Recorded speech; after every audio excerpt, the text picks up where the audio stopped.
हरियाली जंगल में घने पेड़ के ऊपर ये चिड़िया का घर है, जिसमें बुलबुल चिड़िया अपनी बेटी मीनू और अपने शोहर के साथ रहती है। चिड़िया का शोहर जंगल से लकड़ियाँ काटकर बाजार में बेचता और अपने घर का खर्चा चलाता था। मीनू चिड़िया जंगल के सबसे अच्छे स्कूल में पढ़ती और मीनू चिड़िया बहुत लाइक होती है। मीनू बेटा, ये लो आपका लंच। मैंने आज लंच में आपका फेवरेट डोसा बनाया है। मामा, आप जब लंच में मुझे डोसा देती हैं तो मेरी क्लास के सब पक्षी मेरा लंच खा जाते हैं और मुझे भूखा रहना पड़ता है। मीनू अपना बैग उठाती है और स्कूल के लिए चली जाती है। जब ब्रेक होती है तो क्लास के सब पक्षी मीनू का लंच खा जाते हैं और मीनू बेचारी पास बैठकर सबको देख रही होती है। मीनू, सच में तुम्हारी मामा बहुत मजे का डोसा बनाती हैं। मजा आ गया खाकर। और मीनू को भूखे स्कूल से वापस घर आना पड़ता है। मामा, मुझे भूख लग रही है, मुझे दोबारा से डोसा बना कर दे। मेरा डोसा मेरी क्लास के सब बच्चों ने खा लिया। बेटा, इसमें नाराज होने वाली क्या बात है? मैं आपके लिए दोबारा डोसा बना देती हूँ। बुलबुल चिड़िया किचन में जाती है और अपनी बेटी के लिए दोबारा से डोसा बनाती है। बाबा चिड़ा भी काम से वापस आ जाते हैं और फिर सब मिलकर डोसा खाते हैं। जंगल में अब मानसून की बारिशें शुरू हो गई थी। बाबा चिड़ा काम पर गए होते हैं कि बहुत तेज बारिश शुरू हो जाती है। चिड़ा एक दरख्त के नीचे खड़ा होकर बारिश के रुकने का इंतजार कर रहा होता है कि अचानक एक दरख्त टूटकर चिड़े के ऊपर गिर जाता है और चिड़ा मर जाता है। चिड़े के मरने के बाद अब बुलबुल चिड़िया और उसकी बेटी दोनों बहुत उदास रहने लग गए थे।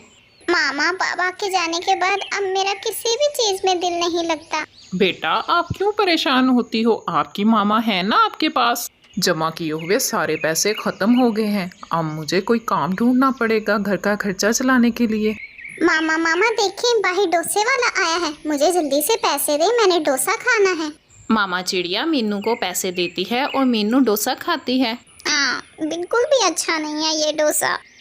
मामा, ये डोसा बिल्कुल भी अच्छा नहीं था। मेरे सारे पैसे जाया हो गए। इससे अच्छा तो मैं बाजार जाकर गोला खा लेती ठंडा ठंडा। मामा, इतने दिन हो गए हैं, आपने भी मुझे डोसा बनाकर नहीं दिया। मेरी प्यारी बेटी, तुम उदास नहीं हो। मैं आज ही तुम्हें डोसा बनाकर दूंगी। मामा चिड़िया किचन में जाती है और अपनी बेटी के लिए डोसा बनाती है। देखा, मजा आ गया। मेरी मामा जैसा डोसा तो कोई बना ही नहीं सकता। मामा, जंगल में कोई भी अच्छा डोसा नहीं बेचता। क्यों ना आप जंगल में डोसा बेचना शुरू कर दो। हाँ, ये तो अच्छा आइडिया है। कल से हम अपना डोसा बेचना शुरू करेंगे जंगल में। अगले दिन सुबह से चिड़िया जंगल में डोसा बेचना शुरू कर देती है। आओ आओ, डोसा खाओ, गरम गरम मजेदार डोसा। चिड़िया, खुशबू तो बहुत अच्छी आ रही है। एक प्लेट डोसा लगा दो। बुलबुल चिड़िया डोसे की प्लेट बनाकर पिंकी चिड़िया को देती है। पिंकी चिड़िया डोसा खाती है और उसे डोसा बहुत पसंद आता। सच में बुलबुल, डोसा खाकर तो मजा आ गया। डोसा खाकर मुझे अपनी माँ जी की याद आ गई। मैंने बचपन में ऐसा डोसा खाया था। मुझे भी ये डोसा बनाना मेरी माँ ने सिखाया था।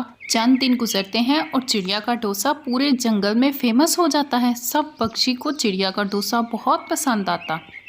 बुलबुल चिड़िया, अगले हफ्ते मेरी बहन की शादी है। मेरी बहन की शादी पर तुमने डोसे का स्टॉल लगाना है। मैं तुम्हें एडवांस में पेमेंट कर दूंगी। ठीक है, आप बिल्कुल फिक्र न करें। आपकी बहन की शादी पर मैं बहुत मज़े का डोसा लगाऊंगी। चिड़िया अब बहुत खुश थी। चिड़िया को तो अब शादी के ऑर्डर आना शुरू हो गए थे। चिड़िया, मुझे 2 प्लेट डोसा पैक कर दो। मेरा भाई आया है, आज मैं उसे तुम्हारा डोसा खिलाऊंगा। कबूतर भैया, ये ले, आपकी 2 प्लेट्स पैक कर दी हैं। चिड़िया अपने काम से बहुत खुश थी। अब चिड़िया को घर के खर्चे और मीनू के स्कूल की फीस की कोई टेंशन नहीं थी।